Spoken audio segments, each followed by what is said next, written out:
welcome back. You're watching the India Development Debate. I'm Taneia Bhardwaj. Now, as the 16th Lok Sabha draws to a close, Prime Minister Narendra Modi made a passionate pitch defending his government's performance in his vote of thanks speech. The Prime Minister has painted a rosy picture of the economy, whether it's jobs or his government's fight against corruption.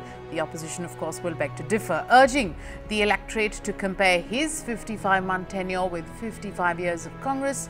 The highlight of his speech was his unsparing attack on the principal opposition party and the Gandhi family. On the issue of Rafale, for the first time, the Prime Minister implied motives for questioning the intent of his government. He's also termed the Mahagathbandhan as the Mahamilawat. Modi's last show in the parliament under the 16th Lok Sabha, and what it means for his government's performance is what we're putting the spotlight on this evening on the India Development Debate. And joining in for that discussion, well, we've got Smita Gupta. She's a senior fellow at the Hindu Centre for Politics and Public Policy from the BJP. We've got Vaibhav Agarwal, Sanjay Jha, spokesperson of the Congress, joins in, and Ghanshyam Tiwari, spokesperson of the SP, will be with us as well. Each one of you, thank you so much for taking the time out. Smita Gupta, let me begin by asking you, the Prime Minister today sounding off the poll bugle, using the Lok Sabha to kickstart, the BJP's election campaign, if you like, just to borrow what's doing the rounds these days. What did you make of the Prime Minister's josh? Does this speech give you an idea on what the poll plank for the upcoming election is going to be?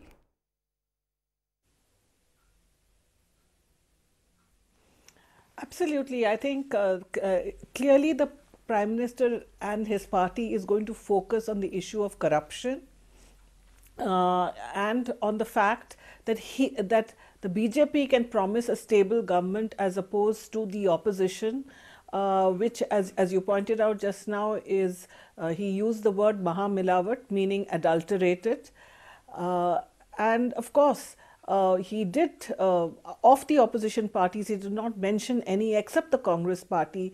He attacked the family, the Gandhi family, and he said that he even said that Mahatma Gandhi had wanted a Congress Mukt Bharat, a reference to the fact that Mahatma Gandhi had spoken at that time that perhaps the Congress, because at that time the Congress was an umbrella party representing everybody, and Mahatma Gandhi had said that perhaps the Congress should dissolve and political parties representing different ideologies should come up. So obviously this is Mr. Modi's spin on that. But the fact that he used this platform to make his first major election speech for 2019, nobody can fault him on that. But the fact is that he did not say anything new. And the fact that he's still harping on the shortcomings of the Congress's 55 years shows there's a lack of confidence in his own close to 5 years in government. I mean, this is a speech which might have been suitable for 2014, but for 2019 he should have focused far more on this government's achievements. And a key issue that he took up was that of jobs. Just in the last fortnight, we had that embarrassing story in Business Standard, which showed that the NSSO figures show that unemployment is at a 45-year high. The government has gone into overdrive to say, to try and prove that these figures are not the real figures. And today he came up with this absurd theory that there are 6 lakh new professionals, and if a doctor opens a clinic, then, he employs so many people. And actually, we'll delve on that a little. Yeah. Smita, I'm sorry to cut you short, but we will bring that up a little later on in the show. I just want to, get opening comments from everybody. Vaibhav Agarwal, respond to that criticism. We didn't hear anything new from the Prime Minister. His reply in Parliament, as Arun Jaitley tweeted, was a report card of the government's 5-year performance. But the fact is that, he also heaped ridicule on the first family of the Congress. It's tried and tested, the BC before Congress, AD after dynasty, Jibe.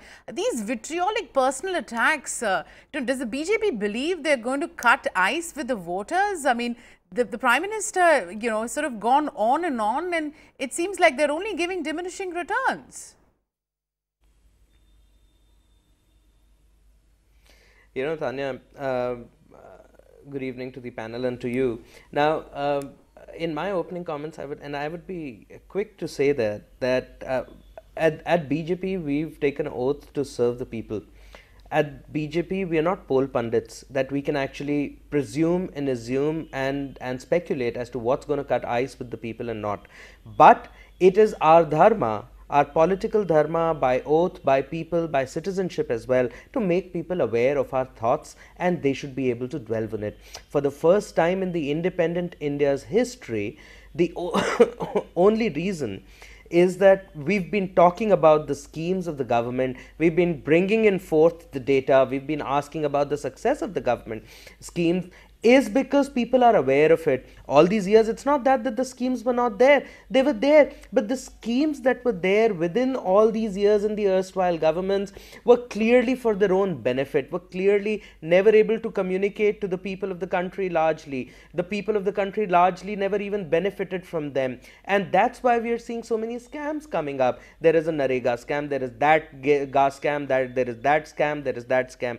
So you understand, the main argument is that when we make schemes which are accountable, we clearly see the success of the poll communication that we are doing, and that's why we are able to create a buzz, and that's exactly what's going to cut ice with the people. People of India are very intelligent, the voters. I would absolutely give them a hats off in terms of their decision making power, in terms of electing their public representative from their respective constituencies, and I won't fall short in praising them in saying that yes, it is now that they see it is AD and BC, as personal as it may sound, but it is a harsh reality. And, okay. and I think we all have the right to speak. Congress speaks on their own, and we speak on their own. And that's exactly what we're trying to do here.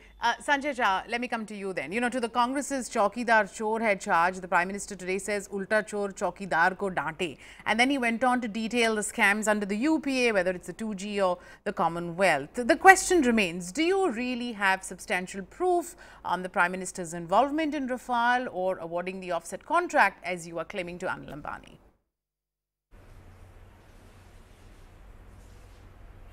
You know, Taneia, in politics, all of us are accused of being highly rhetorical. But the fact is, at the end of the day, the common man knows what is the truth. Now, as far as Rafale is concerned, just think about it. Why would a government be so chicken in appointing a JPC? Why? If Narendra Modi thought he was clean, he ought to have been very brave about that. He could have taken the wind out of our sails. But I'm telling you with full responsibility on your channel. And mark my words, you can put it down in your quote. I give you a breaking news. The Congress party-led government in 2019 will investigate Narendra Modi on the Rafale scam. We will also investigate Narendra Modi and Amit Shah on demonetization. These are monumental scams. And let me also tell you, there's Birla Sahara Diaries, where once again the Prime Minister features. There's a GSPC, a company that actually went bankrupt. The ONGC has been stripped of cash balances to buy it out. The scams have, all of them have the imprint of Narendra Modi. So when Modi comes on Parliament, and you know, the best thing about his speech today that I loved was this, because I have a list of Prime Minister in Parliament. Goodbye and good luck, Mr. Modi. The people of India are going to ask questions to Narendra Modi. Wait, we get the second term. Of things. Why did you lie to us, Mr. Modi?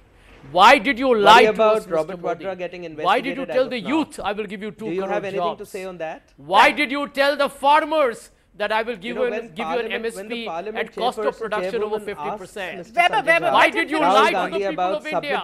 Will you stop interrupting me in the middle? Will you stop interrupting me in the middle? Sanjay make his point. Will you stop interrupting me in the middle? Yes, Sanjay, please go ahead. Please make your point. You know, this is the problem with the BJP. They're so intolerant and illiberal. The moment you start telling them the truth, they panic. And this man is terribly worried that if the BJP is watching him, they will say, why did you make a fool of yourself on a TV channel? Calm down and relax. Now, let me answer your question, Taneia. End of day, there is a betrayal of the faith of this country. And I haven't even gone down to the truth that India's institutions, because ultimately political parties may come and go. We lost an election, the BJP will lose one. But the truth is, can you destroy institutions like a CBI, Income Tax Enforcement Directorate, the Reserve Bank of India, for heaven's sake. I mean, what are we doing to what is meant to be a sacrosanct, independent institution of financial regulation? I mean, you're making India into a laughing stock. There are articles by the dime a dozen saying that India's GDP has become so suspect, the integrity of our data is now questioned like that of China. Okay, Is this the Sanjay, legacy let of me- this government? So I do believe, Taneia, at the end of the day, Narendra Modi and his government have been a disaster for India's democracy and the constitution. Okay, And we need to correct that, and we will. All right. Ghanshyam Tiwari, let me come to you. The Prime Minister has targeted the opposition leaders, calling the Mahagathbandhan as Mahamilawat. Do you think that, citizens of the country are going to think twice before voting for a third or fourth front, and ultimately it will be what's called the Tina factor, no alternative left, that could play in favor of Modi?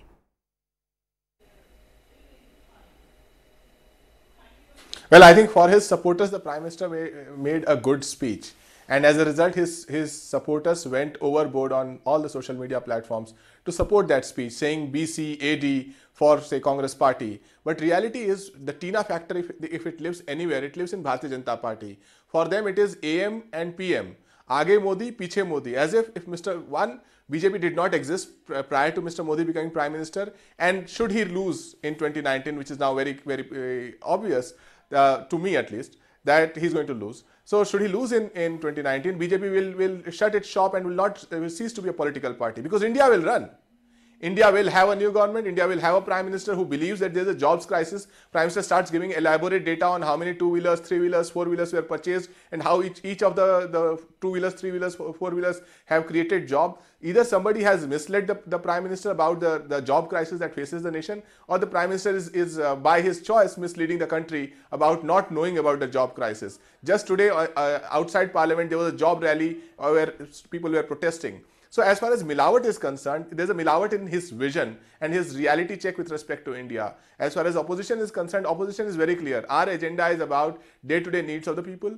Two, this alliance in different states has worked differently, has gotten people's blessing. And three, if one resorts to jumlas, then BJP could be called Banawati Janata Party, because in Andhra Pradesh they had an alliance with TDP. Was that a Banawat? In Jammu and Kashmir, they had an alliance with PDP. What is it, a Banawat? In Bihar, they reduced their own tally of sitting MPs and gave 17 seats to JDU, which they fought against, and let go of their own alliance partner, which is RLSP.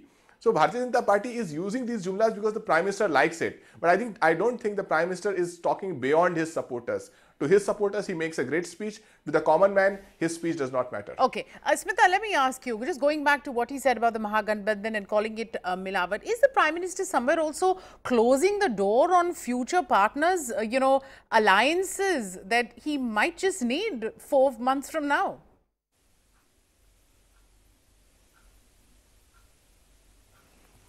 I don't know whether he is closing his doors on partners. I think he's trying to scare the non-Congress parties and the other allies of the Congress in this yet to be born Mahagathbandhan, but basically the parties that all got together, say at Mamata Banerjee's rally earlier this month in Kolkata. It's trying to scare them away from the Congress, because the BJP will definitely require, even if it emerges as the single largest party, it will require allies. And at the moment, it is having problems with its own allies, NDA allies, with the Shiv Sena, with the Akali Dal. The Telugu Desam party has already quit the alliance. So I don't think that he wants to do away. He wants to keep them in place, but he would also like people to think that the BJP can make it on its own. So if you notice that in today's speech, the only party that was named was the Congress party. The other political parties were not named. He didn't even name, I think, the Trinamool Congress. Weber, let's come to you and, let's talk about one big criticism that's coming the government's way, and that's the jobs, or rather the lack of it. Why is the government just not coming clean on the real job situation. You know, you had the supposedly leaked NSSO report pegging unemployment rate at the, a 45-year high. You then had the Niti Aayog very vociferously say that there was no merit in this report. Why not just release the report?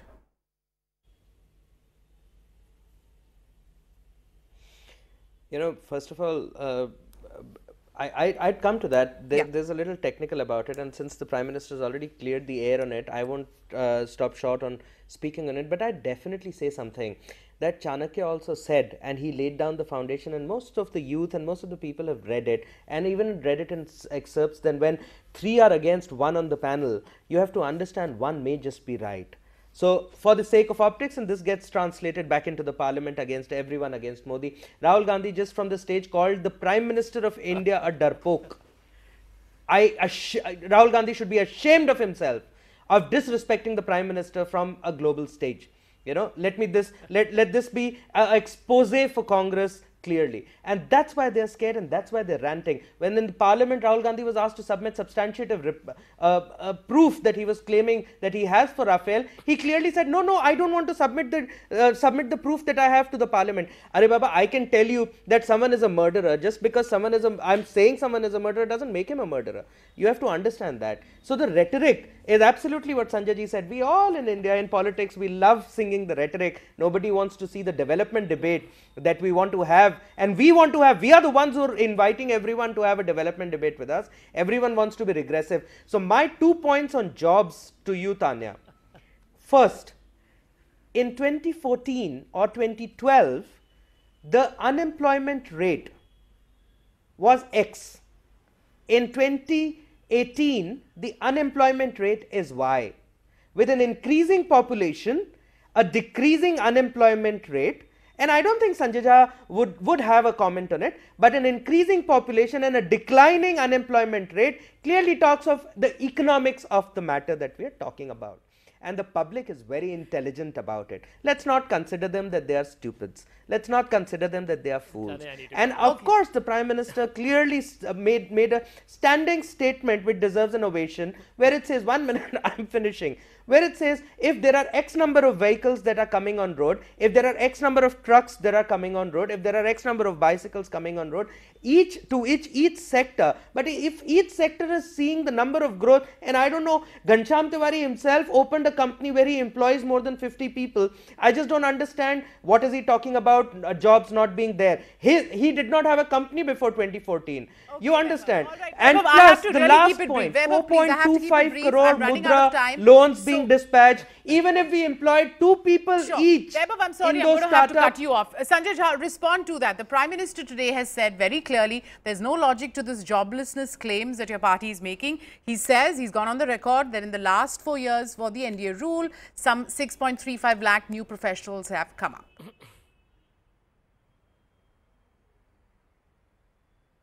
Well, so according to the great Mr. Narendra Modi, the NSSO is an absolutely defunct organization, right? So the experts, the people who understand economics and policy making and statistics are absolutely dumb. They have no brains. They shouldn't even have that job. According to Narendra Modi, the CMIA is an absolutely substandard institution. Dismiss them off. According to Narendra Modi, the All India Manufacturers Organization talks rubbish. I mean, here is a man about whom Mr. Chidambaram rightly said, Narendra Modi's knowledge of economics can be written at the back of a postage stamp. Mr. Modi, this is the truth. And Mr. Agarwal, you should have read your facts before you came for the debate. In 2011-12, the unemployment rate was 2.2%. And that in 5 years or 6 years, it becomes 6.1%, means goes up almost 300%.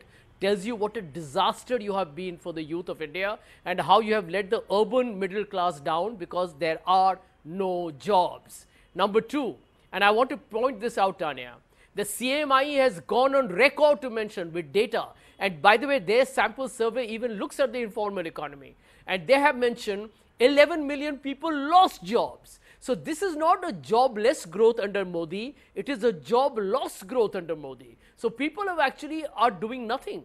Look at the labor participation rate. It is down to 42%, which means that people have stopped looking for jobs. They've given up. and they're probably doing some self-employment stuff to keep themselves going. Okay, which is Ghanshyam, actually right. called I have disguised time for just 2 unemployment. more questions. So, Sanjay, sorry, I'm going to take it across to Ghanshyam Tiwari. Ghanshyam, it seems that in the battle of rhetoric, you know, the biggest losers are real issues of jobs, development, something that you made as well. But then the charge on your party is that you also are sort of playing the caste card, aren't you?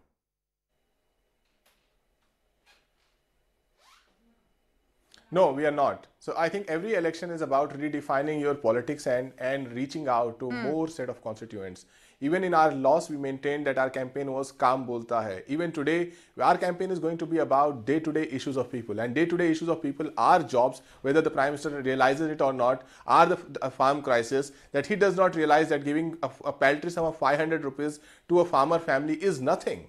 That is 6,000 rupees. The Prime Minister does not carry a handkerchief which is of 6,000 rupees, less than 6,000 rupees. So clearly the Prime Minister is out of touch with reality. We are in touch with reality. We want to make this election about day-to-day issues of people, and those are jobs, farmers, women's safety, about stray cattle in Uttar Pradesh, particularly the way they are destroying fields and schools, and about social harmony. These are caste neutral subjects. And if India can have an election on these caste neutral subjects, all the rhetoric, whichever party it comes from, particularly BJP, it will stand no ground. Okay. Smita, last question. Do you think this subversion of institutions, Rafale, personal attacks are all issues for the voters at all? Is it about caste, religion, money, power, development, or do you think emotive issues like Hindu vote consolidation, the reservation for, you know, the economically weaker sections can all offset anti-incumbency?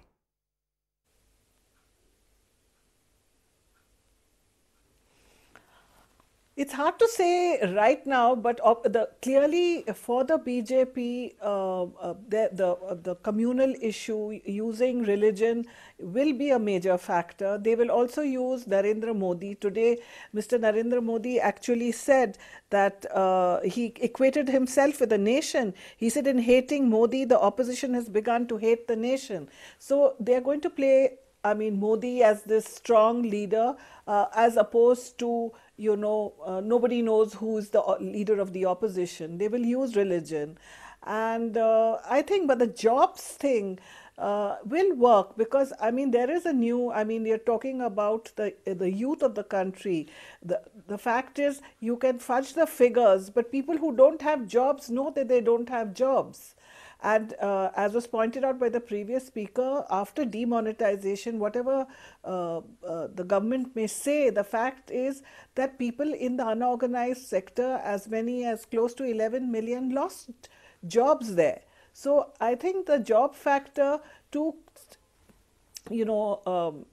take attention away from the job factor, which is going to be felt very, very strongly. Okay. The BJP will use its old Hindutva card. It will use Narendra Modi as a strong leader as opposed to a bunch of squabbling opposition leaders. Okay, Smita, I'm afraid we're completely timed out. So I'm so sorry, but I'm going to have to wrap this discussion up. Smita, Vaibhav Agarwal, Sanjay Jha and Ghanshyam Tiwari, thank you so much for sparing the time speaking with us here on ET Now on the India Development Debate. We'll take a quick break and come right back with Top 10 at 10.